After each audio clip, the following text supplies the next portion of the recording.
Well, it's the fungus among us, and it tastes like sirloin steak. Morel mushroom season, unfortunately, is coming to an end for our area here in the St. Louis region of the world, but it's just beginning north of here in the upper Midwest. You know, every year people, they head into the woods to find these very valuable and tasty mushrooms, like this guy in Terra Haute, Indiana.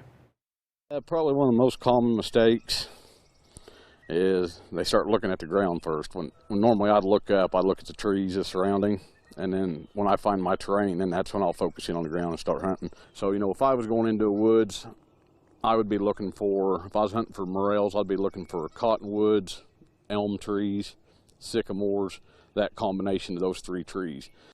And sometime right in the bush honeysuckle. Nick Cullison is correct, you know. You have to think like a mushroom. Where would I want to pop up? He found 6 pounds of morels in less than an hour. That's better than I did this year. I found about 4 pounds in a week. But the highlight for me, look at that cache. This is, I was in the woods. Highlight for me, and I don't have a picture of her, but going out with 87-year-old Bonnie Huff. She used to go with her deceased husband, and her family asked would I take her out, and I did. And she was so happy. She found mushrooms everywhere. And just seeing the smile on her face, finding morels again, was worth it.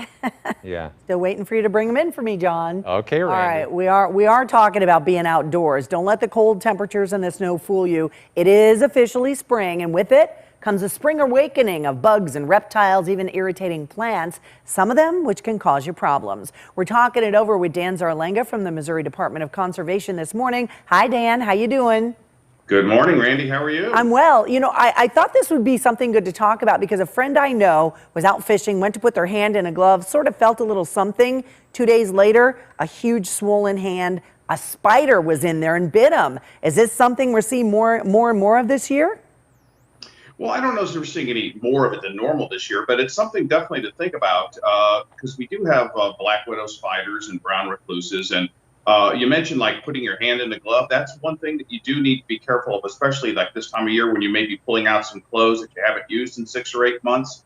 Sometimes spiders can hide in those areas around your house. So it's a good idea to go ahead and shake those clothes out first or inspect them before you try putting them on. So good idea, good precaution. And what about this freeze that we've had over the last couple of days? Is that going to kind of kill off some of these things that might be harmful to us, like fleas and ticks and mosquitoes, or are they resilient to it?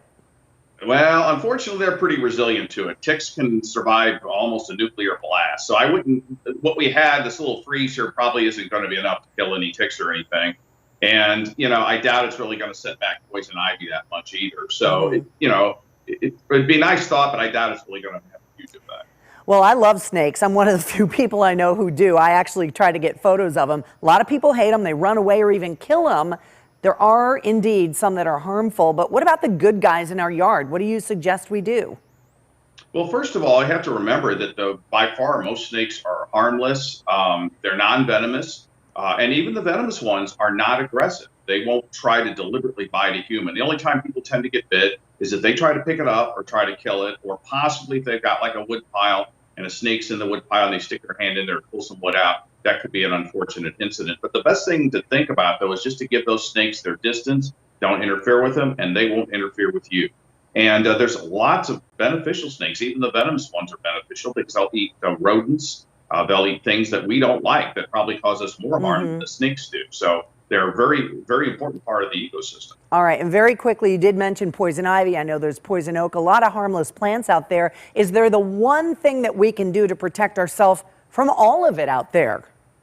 Sure. I mean, a physical barrier. I know it's tempting when the weather's nice to go out in shorts and all that kind of stuff, but if you can wear long pants, avoid sandals, wear shoes or boots with socks, you'll have less contact with those kinds of plants. So that'll help provide a protective barrier. And that goes for mosquitoes and ticks and everything.